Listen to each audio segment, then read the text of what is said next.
a man in Iran has been publicly hanged from a crane amid protests.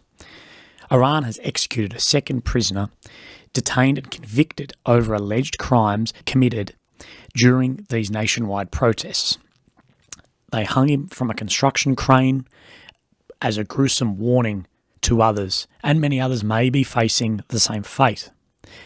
On the photographs and videos that are circulating online, they literally tie a noose around your neck, standing on the ground, and lift you up by a construction crane in public, surrounded by people looking on. But what sparked these major Iran protests? Iran has been rocked by the biggest protests in years following the death of Mahsa Amini on the 16th of September.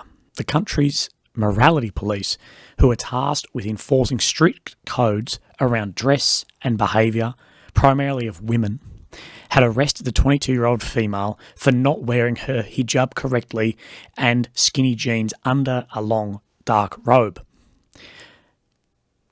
The government and police have denied accusations that Amini was beaten to death with her head struck several times, claiming that her death was due to an underlying illness, although this is not believed through the wider community and the international community. After her arrest, she fell into a coma, and family say it was clear that she was beaten in the head to death. This sparked riots all across the country, not only about the mandatory hijab laws, but aimed at the fundamentally Islamic government in power following the 1979 Islamic Revolution. The footage released does show Amini collapsing on camera in the police station and fainting to the ground. And many say that this is evidence that she had a medical episode and was not beaten. Although the consensus that I am seeing is people saying, well, either two things can be true. You can have a medical episode from maybe a delayed response to head trauma. This is incredibly common. This is why if someone has a concussion, you need to watch them for the next 24 hours. You don't let them sleep by themselves, things like that. You can have a delayed response to head trauma. Incredibly common. Or people are saying also that she may have fainted when she learned of what her fate may have been or where this was going to lead. All cases like this are not as clear-cut as some footage released by the state may see. And there's a lot of footage from things like the China Post and things like that saying that this is proof that she was not beaten. No, you've released it in video. Where's the time in custody, the time of arrest, everything like that? That's what we'd need to see to have proof that she was not beaten to death. This is more of the straw that broke the camel's back. The same as George Floyd case with the following Black Lives Matter riots, and this case with the following riots in Iran. There is a trigger point which people may or may not have different opinions on, but then that trigger point is the straw that broke the camel's back into wider protests about the issue. Whether Amini was killed brutally or had a medical episode, in my opinion, due to the human rights abuses by the Iranian government anyway, that these riots were coming one way or another. This just was the incident that went and the straw that broke the camel's back and has started this that was probably a long time in the making. This execution of Majid Reza Rahnavard came less than a month after he allegedly fatally stabbed two members of the paramilitary force after reportedly becoming angry with the security forces killing protesters. There's been many examples of footage of the Iranian forces shooting shotguns, rifles, and also less than lethal weapons at scores of protesters.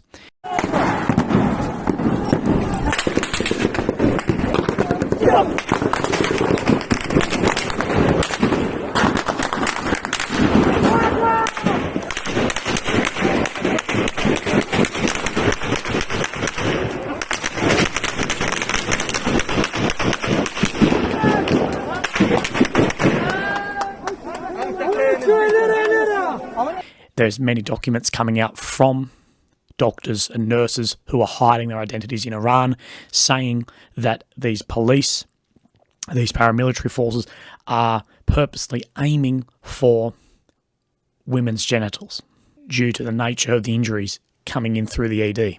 Of this incident that he has alleged, footage is aired on state television of a man chasing another man around a street corner, then standing over him and stabbing him after he fell next to a parked motorcycle. The footage showed the same man stabbing another man immediately after.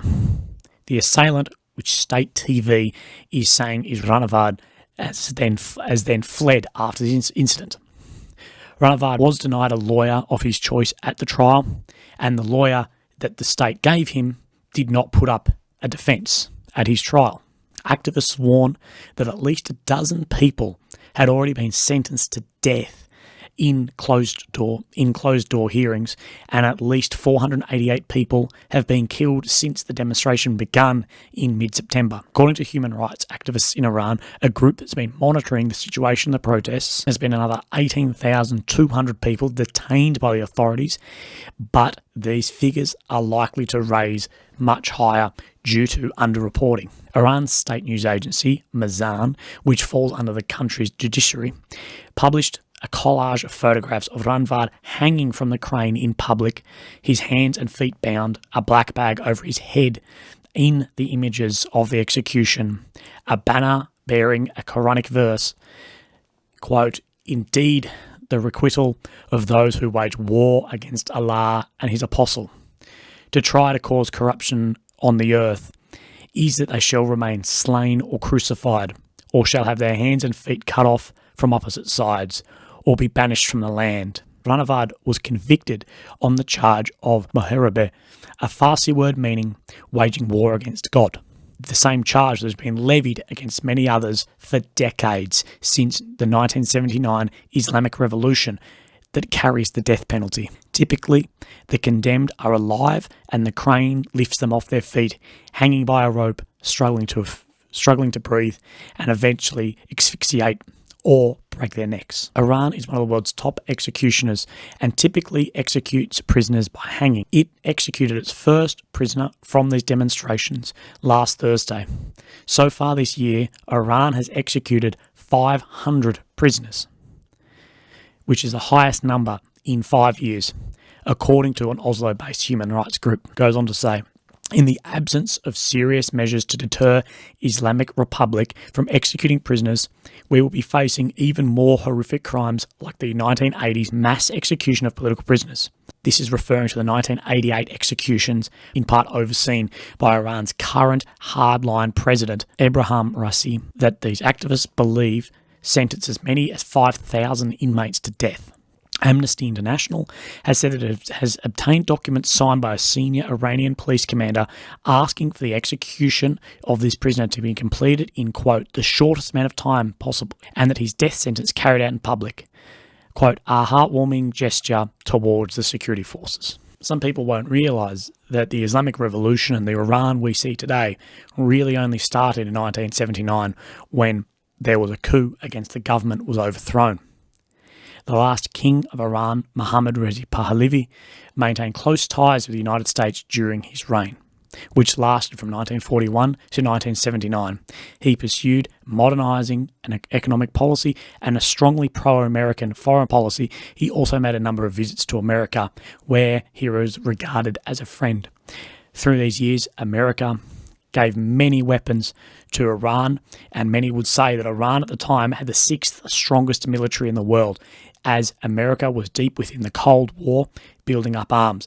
Iran had at the time state-of-the-art F-14 aircraft, the ones you'll see in the original Top Gun, F-4 and F-5 aircrafts. And as the 1979 revolution came, so did then the Iran-Iraq War, where Saddam Hussein did invade part of Iran, the Kurdistan region, but this just threw another spanner in the works of a country that had just seen a massive shift of power, massive shift into complete dictatorship. The West has just put a new slew of sanctions against Iran, where Iran is now saying that the West, and they released an article today saying that Australia is doing nothing but fueling more of these tensions and these riots happening.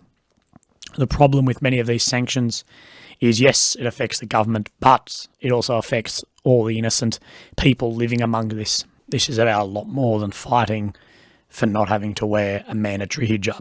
So this is about a freedom of every person, especially the females living under the Islamic Revolution of Iran. There is a level of division between experts saying, could this overthrow the power currently in Iran and is still a new government? Some experts are saying no, and some experts are saying yes. The difference in 1979 was we saw military groups and police groups also backing the revolution, where in this, there's only been one or two isolated events where authorities have been on the side of the protesters, but definitely not in mass. There's been an internet blackout across Iran, so details and day-to-day operations are very hard to get exactly what is happening, and the media coming out, a lot of is state-run media, verging on state propaganda. We're not sure where to read between the lines, and some of the people I have seen reporting from there through the types of Al Jazeera, BBC, I often think, and this is my opinion, how open and honest can you be on the ground in Iran reporting if the same country has been known to capture, torture and execute journalists? I know personally, if I went to Iran to report, I would go there, film what I did, do what I needed. I would upload it to Google Drive, delete everything off my camera. I would come back and publish anything. So every time I see someone like a live cross or something in Tehran or anywhere in Iran, I often think maybe they're biting their tongue massively, because I know I would be if I was in the same spot. Either way, very brave journalist in somewhere where I would like to go. Anyway, thank you so much. I think I'm going to take maybe a week off doing anything. People have known I've been under the weather for now a couple of weeks, unwell, and it's really hit me again fairly hard. So I think I might take some time off, some time to myself, and try and get better. Anyway, I really appreciate your time. Look after yourselves, and I'll speak to you soon. See people drawing these similarities between the way policing acted throughout COVID, especially in Australia, and the way the police are acting in this. And in many ways, people saying like, oh, well, I don't have sympathy because we went through that. And the whole thing is, I don't see why you have to have A and B related. These are completely unrelated, separate incidents. You can condemn two things and not have to give compensation to one. You can condemn that and condemn that, or you can agree with, the realism of that and disagree. You can denounce two things. You don't have to have, well, because Australia was all right with this, therefore you should be all right with that. It's ridiculous. At the end of the day, the people are saying you should be all right with that. You are giving compensation to fundamentalist, extreme morality police to instill extreme sexism upon these people, and cases where people have been shot to death. That's what you're compensating. And the idea of, well, you're an Australian, so you're all right with police brutality, you're all right with government overreach, is false. I agree. Australia stepped over the mark again and again and again. And I think people should have the ability to critical think and go, this can be bad and that was bad. Let's make sure these things don't happen. Rather than, well, that's fine because you did this.